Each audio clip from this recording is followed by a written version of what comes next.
Good morning students, I am from the behalf of Paramount public school. ठीक है, आज हमने क्लास में क्या किया था, श्री गुरु नानक देव जी। ठीक है, तो इसको मैं एक बारी फिर से एक्सप्लेन कर देती हूँ।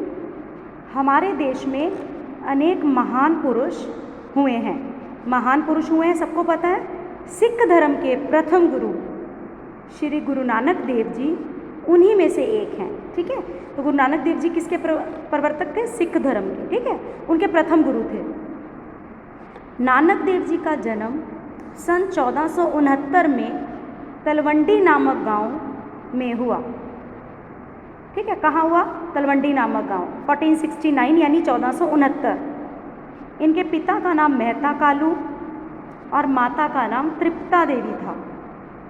इनका जन्म स्थान आज ननकाना नाम से प्रसिद्ध है। ठीक है, जहाँ पे इनका जन्म हुआ था तलवंडी, वो जगह आज ननकाना नाम से प्रसिद्ध है, जो कि पाकिस्तान में है।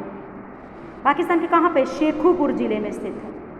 गुरु नानक देव जी बचपन से ही ईश्वर की भक्ति में लीन रहते थे। बड़े होने पर उनके पिताजी ने उन्हें व्यापार में लगाना चाहा। अब वो क्या करते थे? भगवान की भक्ति, लेकिन उनके पिताजी क्या चाहते थे? उनको व्यापार में लगाना, और उन्हें रुपए देकर सामान खरीदने भेजा, ताकि उनको सामान खरीदने और समझ में आ जाए भी किस तरह से खरीदना है, कि नॉलेज हो जाए। नानक उन पैसों से साधु संतों को भोजन कराकर खाली हाथ लौट आए, जिसे हम सच्चा सौदा कहते हैं। 18 साल की उम्र में इनका विवाह मूलाराम की बेटी सुलक्षणा देवी से हो गया। ठीक है, इनकी पत्नी का क्या नाम था? सुलक्षणा देवी। उनके 2 पुत्र हुए, एक का नाम लक्ष्मीदास और दूसरे का नाम श्रीचंद था। गुरु नानक देव ईश्वर के निराकार रूप के उपासक थे, यानी कि वो ईश्वर को निराकार, जिसका कोई आकार ना हो, उस रूप में देखते थे।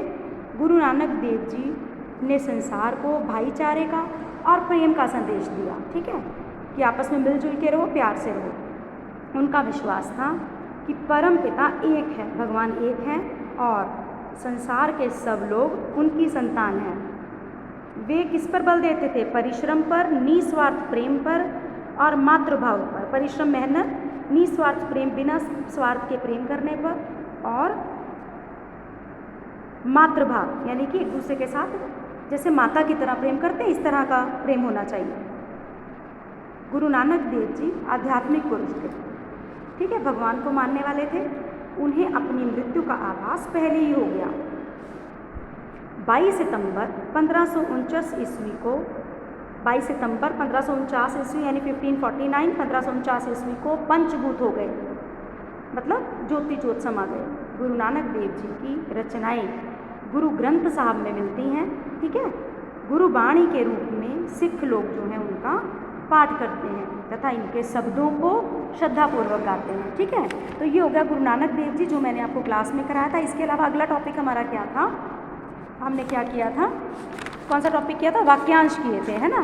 तो ये देखो वाक्यांश, अनेक शब्दों के लिए एक शब्द। मास में एक बार होने वाला मासिक, ईश्वर में आस्था रखने वाला आस्तिक, ईश्वर पर विश्वास न रखने वाला नास्तिक, फल फूल खाने वाला शाकाहारी, जिसे कभी बुढ़ापा ना आए अजर, दया करने वाला दयालु, सब कुछ जानने वाला सर्वज्ञ, मांस खाने वाला मांसाहारी, सप्ताह में एक बार होने वाला साप्ताहिक, जो कम बोलता हो मितभाषी, अच्छे आचरण वाला सदाचारी, जिसको भय ना हो निर्भय, अधिक बोलने वाला वाचाल, जिसके माता पिता ना हो अनाथ, प्रतिदिन होने वाला दैनिक, वर्ष में एक बार होने वाला वार्षिक, नगर में वास करने वाला नागरिक, देखने योग्य दर्शनीय, जिसका कोई मूल्य ना हो अमूल्य, आज्ञा का पालन करने वाला आज्ञाकारी। तो समझ में आ गए। इसके अलावा हमने क्लास में आज क्या किया था? समानार्थक शब्द, है ना,